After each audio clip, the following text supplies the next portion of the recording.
Welcome to FreePod, and you're with me, Free.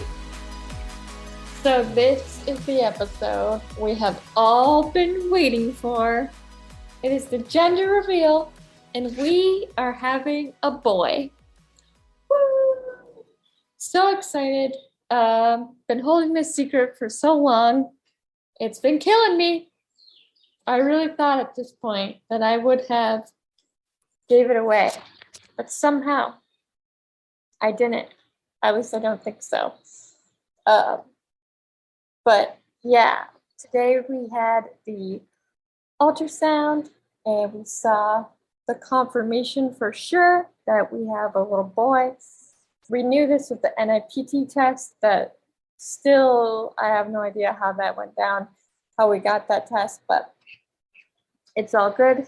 Everything worked out, and finally officially announced it. So very excited for this day. I've been anticipating, waiting for it, because I feel like when you want to talk about,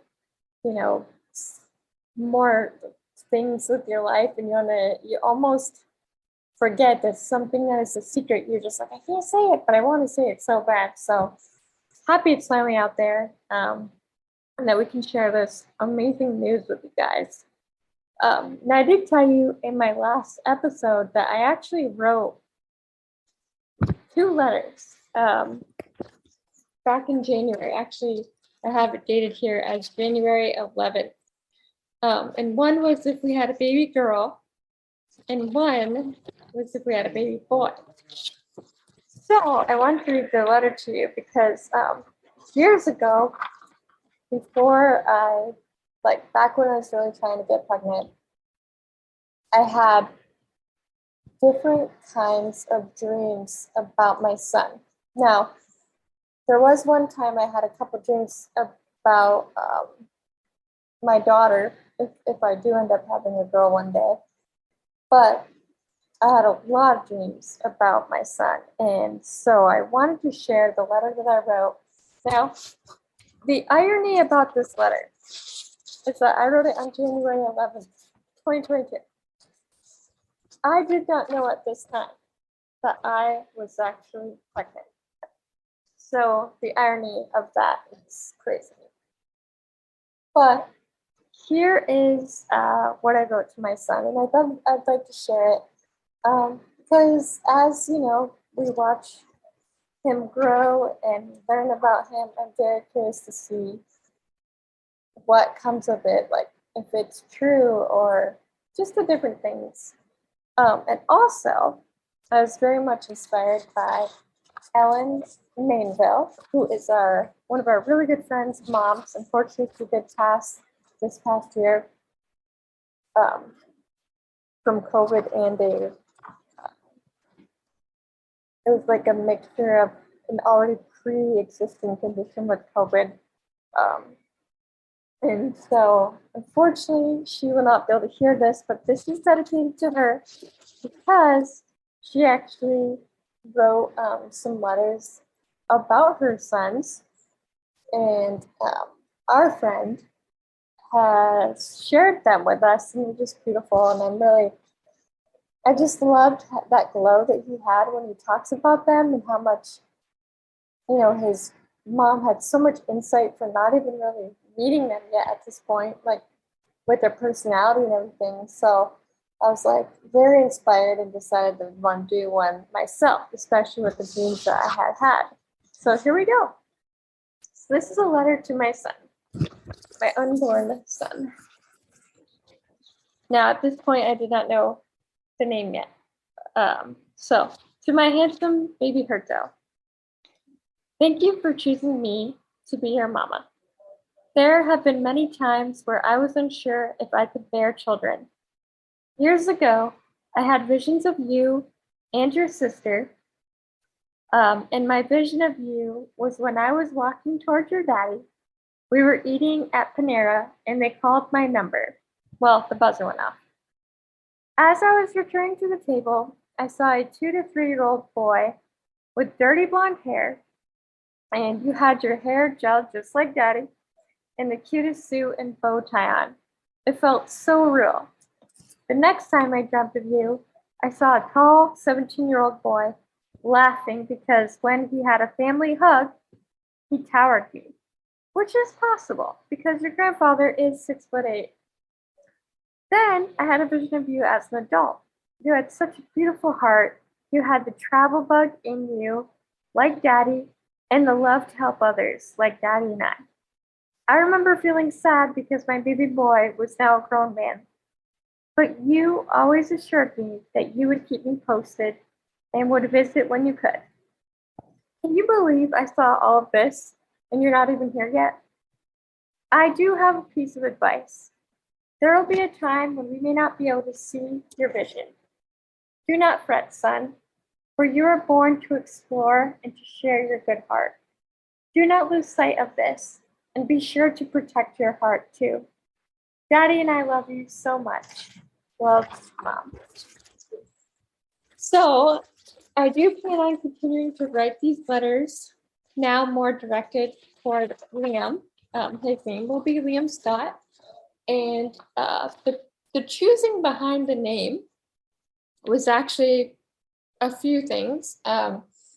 When it comes to the name Liam, I've always loved that name. It has a beautiful Celtic background as well to it. And it just, I don't know, it just always has called to me. Now, I know that there are a lot of people out there, even close to us, that have children with this name. But, you know, it's truly a compliment, you guys as well, because I think it's a beautiful name and definitely send love, like, to everyone that chose it, you know, because it just means a lot. So that is what brought in the name Liam. And the Celtic side of it is, you know, we do have Irish in our heritage on both sides. And also, it just flows so beautifully with Scott, which Scott is really the name that means the world to me. Like, I love Scott because that is named after my Uncle Scotty. Unfortunately, my Uncle Scotty passed in, I want to say 2019. Unfortunately, I'm like horrible with the dates these time. Blah, blah, blah. I feel like I'm going in circles. I'm horrible with the dates because it just feels like it's been forever without him. But we lost him. A lot of things happened, so I don't really want to go into that, but a lot of stuff happened that just, he was trying to better his life and it did not go well with how everything went down with the surgery. And so not too long after that, he had passed. Well, I think it happened in like February, and then he passed in November, or could have been a little bit sooner. But with that being said, we chose the name after my Uncle Scotty. Uncle Scotty had the biggest heart in the world. He did not judge you. He would be there for you at any time if you needed him. He'd be right there to help. He always had a fun, like, just a cool feeling about him. It's always laughing and just making you smile. And he loved to hunt. He raised dogs pretty much his whole life.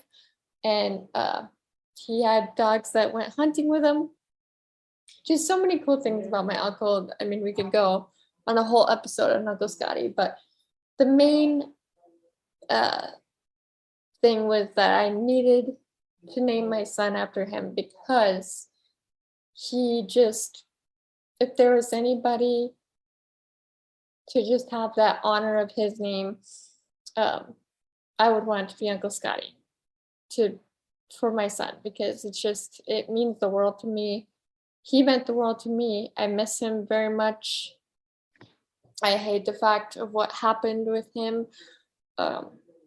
It's hard when I hear people talk about that same kind of surgery that he had. because it's just, you go down the not so great trail, why this have to happen to him, but it just, yeah, it's that's another world. But anyway, it was after my Uncle Scotty, and um I'm just so blessed and honored to be able to name our son after him. Um, my husband also knew him, and Uncle Scotty was always very loving, and I miss him so much. So that is what, I guess, a very poorly description of why the name is what we chose. But um, I'm very excited for this new venture. It's hard to believe that I'm even pregnant. I know, I'm seeing the signs. I know I'm feeling the baby kick, or push or whatever he's doing down there. Uh, I know I'm feeling all that, but it's still so surreal.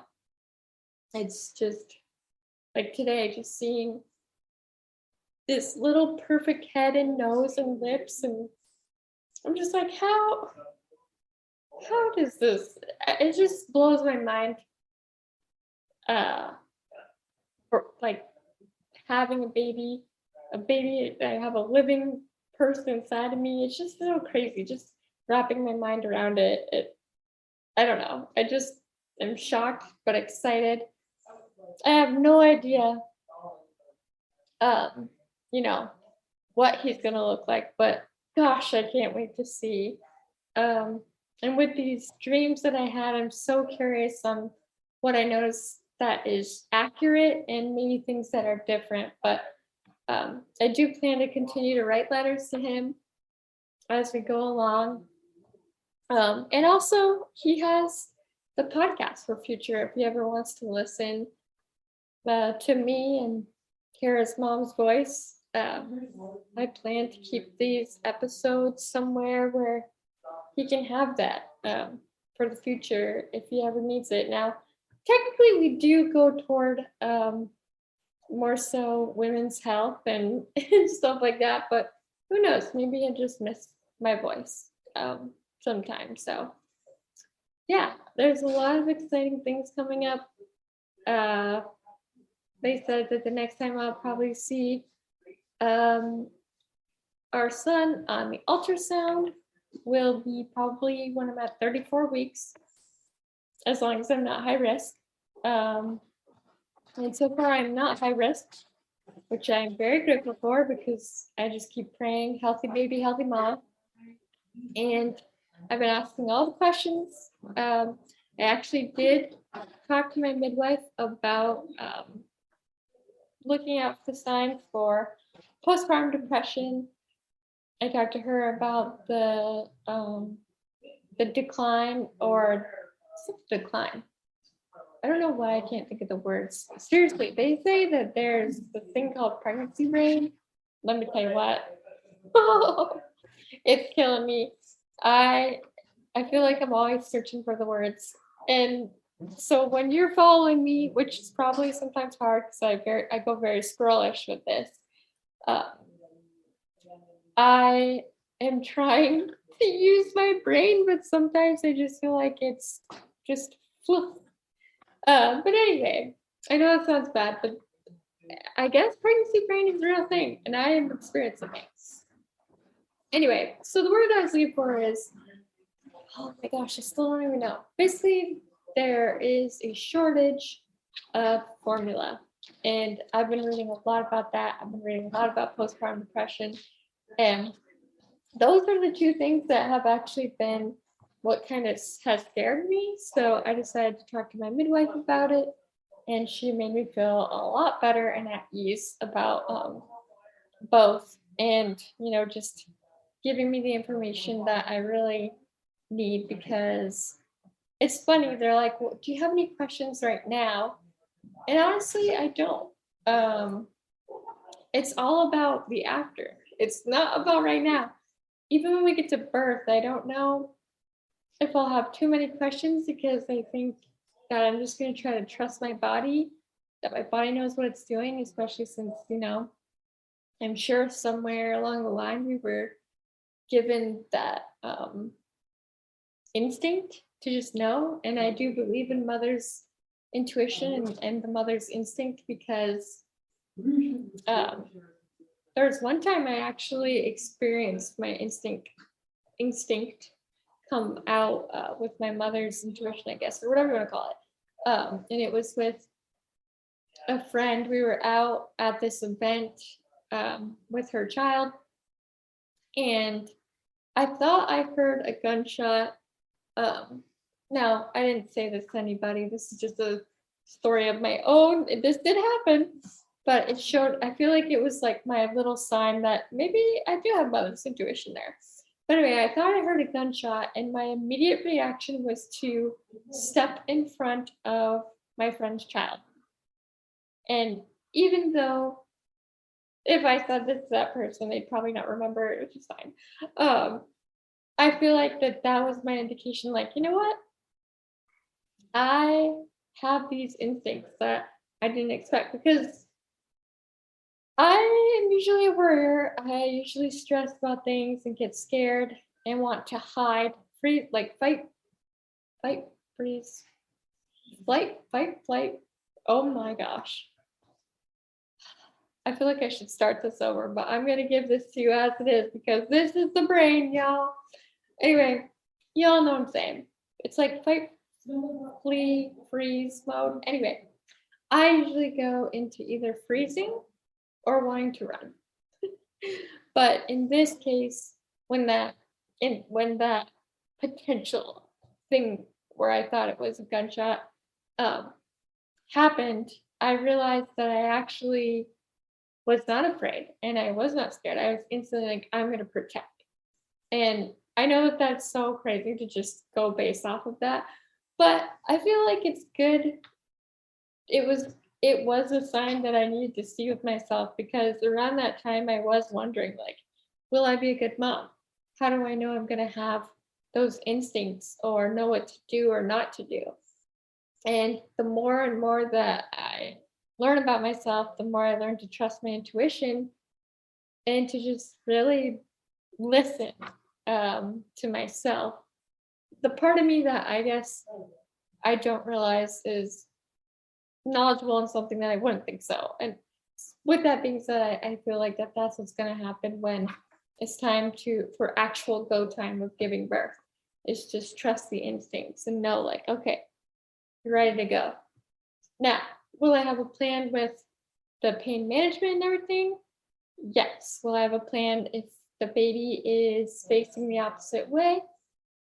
Yes. I mean, and when I say plan, I say that loosely because we can all say that we're going to plan something, but it doesn't always go the way that we expect it. But I'll have an idea of what my course of action will be. So I do plan on like looking into that, but I think I'm still going to continue, at least at this point, continue not really looking into um, the parenting books. I have a couple that I really like, but I don't know if I'm going to like dive deep in and study because part of me just thinks like, especially from all my friends and family that have children already, the biggest thing that they tell you is that they don't know what they're doing, they're winging it. And they just do what they can. So for me, it's like if that's already kind of the synopsis or the idea of parenting, then I think I'm just going to try to go in with that calmness because the thing is, I could easily get myself worked up, easily get myself scared and or quote unquote prepped. But at the end of the day, I just think that the way that I'm going, just trying to enjoy every day, embrace the present of it, especially now being in second trimester and finally feeling good, just trying to embrace these moments because I know that, or I don't know, but I know of others saying that the third trimester is going to start to feel more achy and more painful. And so I'm really just getting myself prepared, but also living in the present, but also writing letters to my child. Anyway, I feel like I did go on a very weird roller coaster ride, but I say that all the time. So, I wanted to share with you the exciting news. We're so happy and just elated and so honored to be able to use Uncle Scotty's name in our son's name because like there's just so many amazing things about him that I'm excited to have live on. I mean, it's still living on before, but just to be able to have my son to take that name, we're very honored in that. And Liam, I feel like it's such a Celtic name, Liam Scott, and we are just so honored to be able to carry that on. So, with that, you are loved, you are worthy, you are cherished, and I am proud of you. Until next time, on the Brie Pod. Bye. Peace.